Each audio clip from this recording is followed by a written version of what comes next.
বেশিরভাগ মানুষ গ্রামে বাস করলেও তাদের জন্য স্থানীয় সরকার খাতে সরাসরি বাজেট বরাদ্দ 1%-এরও কম। তাই আসছে বাজেটে ইউনিয়ন পরিষদ সহ স্থানীয় সরকার খাতে মোট বাজেটের 5% বরাদ্দের দাবি জানিয়েছেন বিশেষজ্ঞরা। রাজধানীতে জাতীয় বাজেটে স্থানীয় সরকার বিষয়ক আলোচনা সভায় বক্তারা এসব কথা বলেন। দেশের মোট জনগোষ্ঠীর প্রায় 12 কোটি গ্রামে বাস করে। ফলে গ্রামীণ জনগোষ্ঠীকে সামনে রেখেই নিতে হবে উন্নয়ন পরিকল্পনা। জাতীয় বাজেটেও সেই অনুযায়ী বরাদ্দ রাখা উচিত বলে মনে করেন বিশেষজ্ঞরা। কিন্তু চলতি বাজেটে স্থানীয় সরকার খাতে বরাদ্দ মাত্র 1600 কোটি টাকা, যা মোট বাজেটের 1%-এরও কম।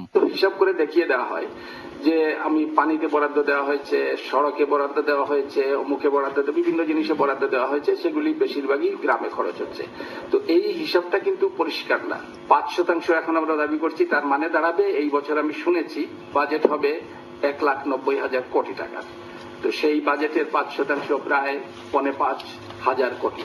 তো 1600 কোটির থেকে 5,500 কোটি টাকা আমরা দাবি করতে চাচ্ছি।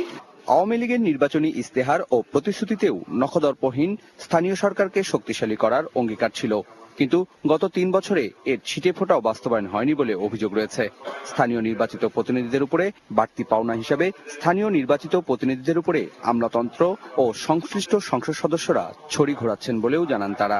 3 বছর অতিক্রান্ত হয়ে গেছে, আর 2 বছর আছে। এই 3 বছরে এই ব্যাপারে কোনো পদক্ষেপ নেওয়া হয়েছে কি, যার থেকে জনগণ বলতে পারে যে আওয়ামী লীগ ইশতেহার অনুযায়ী পদক্ষেপ নিয়েছে?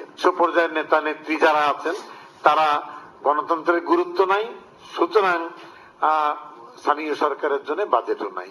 তথ্য তাই বলছে, গণতন্ত্রের গুরুত্ব নাই, সুতরাং আপনার স্থানীয় সরকারের নির্বাচিত প্রতিনিধির কোনো মর্যাদা নাই। আমাদের বাজেটের শতকরা 5 ভাগ যদি অর্থমন্ত্রী সাহস থাকে, উনি এটা করে প্রমাণ করবেন উনি গণতন্ত্রের প্রতি এক ধাপ এগোচ্ছেন আর কি। আসছে বাজেটে সবগুলো না হলেও কয়েকটি জেলায় পরীক্ষামূলকভাবে জেলা বাজেট প্রণয়নের দাবিও জানান সভার বক্তারা। তো 40% তো হয়নি, এখন 1% এসে। Sushanta Sinha, ATN news, Dhaka.